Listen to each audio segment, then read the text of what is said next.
In this episode, we're going to discover the 3 times you should always ask for referrals to reduce your sales reliance on new leads.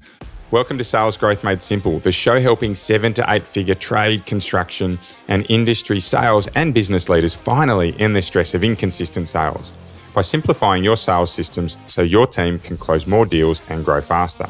I'm your host, Ben Wright, and over the last 15 years, I've helped hundreds of trade and sales leaders grow their businesses and generate over $200 million in additional revenue by simplifying their sales processes. Let's get started. It's rare that I meet with a trade business who isn't chasing new leads. So in this episode today, we are going to unpack the 3 times that you should always be asking for referrals so that you don't need to be consistently chasing new leads through your Google or your digital, right, or your very expensive traditional lead channels. As we roll into today's episode, have a think about times in your business, they may not be now, but times in your business you felt you were desperately short of leads. Times when you were then worried about how much forward work you could book, around your forward schedule being filled, around how you keep your teams busy, and then of course how your business remains profitable. I don't know many business leaders who haven't had to deal with this issue multiple times across their journey. I certainly have. In fact, in any new business that I start, I'm constantly thinking about how we can build new leads and very much so fill out our pipeline moving forward. The good news about this is that generating new leads doesn't always have to be done through traditional channels. And in my experience in the 25 years of working with salespeople, one thing that I've consistently seen is one area of lead generation that is almost always overlooked by businesses. It's also almost always quite a significant source for businesses when it comes to bringing in new leads to their business. It's often the least expensive, it's often very easy to action, and it's often a lot more enjoyable than going out trying to get new leads and meeting new customers for the first time. And yes, by now you'd absolutely know what it is because I mentioned the word at the start of this episode, but it's all about referrals. It's all about not only making sure you're asking for referrals, but you're doing it at the right time and you're getting enough yeses to justify the time in it.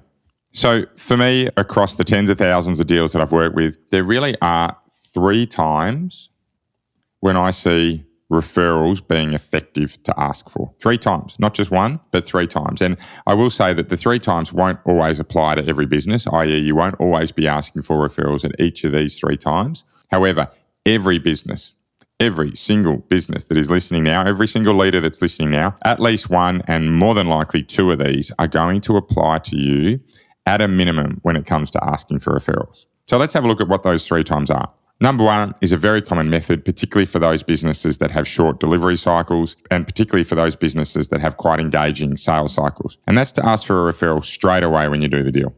So we're building out a pergola out the back of a house, or a beautiful new extension to a house, right? Or we're building out a nice outdoor area for a B2B business, right? Somewhere for their staff to sit or their team to sit. We've just signed the deal, all right? We have a customer that's super happy with us. And the first thing we ask is, hey, we're a family business that is very grateful whenever we can be recommended to new customers.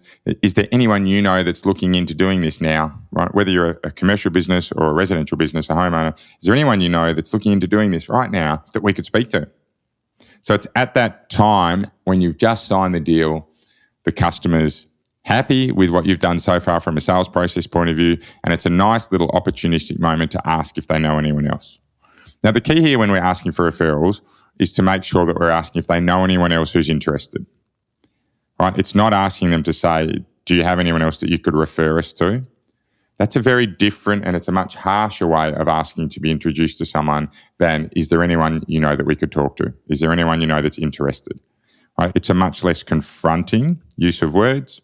Of course, the word referrals I wouldn't put at the high end in terms of being super, super confronting, but it's a much softer, much nicer, much easier platform to ease into working potentially with someone else that they know. Is there anyone else that you know that we could perhaps talk to? Is there anyone else that you know that maybe you could introduce us to? These are very soft introduction requests, right? And a great time to be asking that is at the point of sale. The second time is at what we'd call the retention point. So that's once a customer's dealt with you at a sales cycle point of view and they've seen from an operational execution point of view that what you're doing is good work.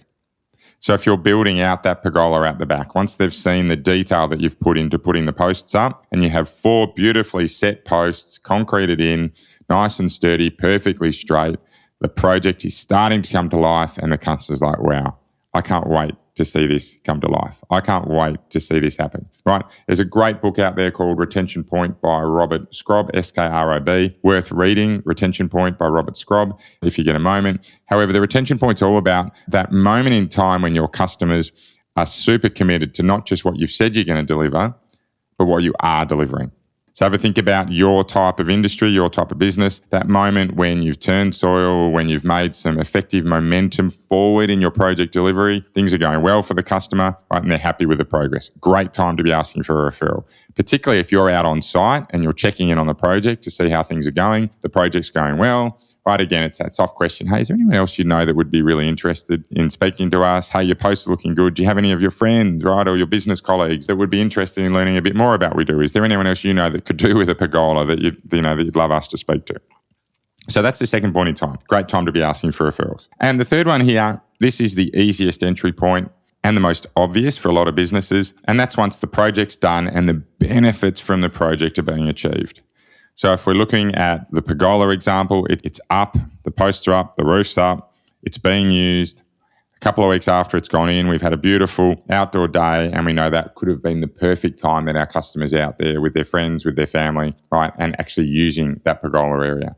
So once the customer's using it and they've seen how it can impact their life, then is a perfect time to also roll in and ask, is there anyone else that you think could do with a pergola? Is there anyone else you know that you might be able to introduce us to? Is there anyone else that you can think of who could do with something like this? So we're not using the R word, we're not using the referral word, but we're asking for an introduction to someone else they know. Now, there's a whole other topic we can discuss here around how do you incentivize them? Is it worth doing so? What type of incentives do you run? But for me, the most important piece of communication I can get across today, particularly for businesses that are medium to high ticket items, right? So if you're in the thousands or tens of thousands of dollars, is often that you won't need to incentivize people for a referral, but you simply need to ask. So to recap for today, 3 times you should be asking for referrals to reduce your reliance on new leads. Because, of course, every time we bring in a referral, that's one less lead we need to be generating at the other end. Right, those 3 times are straight away once you've made the sale, at the retention point, so once they're starting to see momentum in your project, and then lastly, once the major benefits have been achieved. Okay, so that's it for today. Thank you. Very grateful for your listening as always. The aim from today is you take one of those at least and you roll it into your business. If you are not asking for referrals, please start doing it. Close rates are higher. You will absolutely need less needs into your business, and it can make a huge impact on your future sales. That's it for today. Please keep that focus on being 1% better each and every day. It does make all the difference, and we'll see you next time. Bye for now.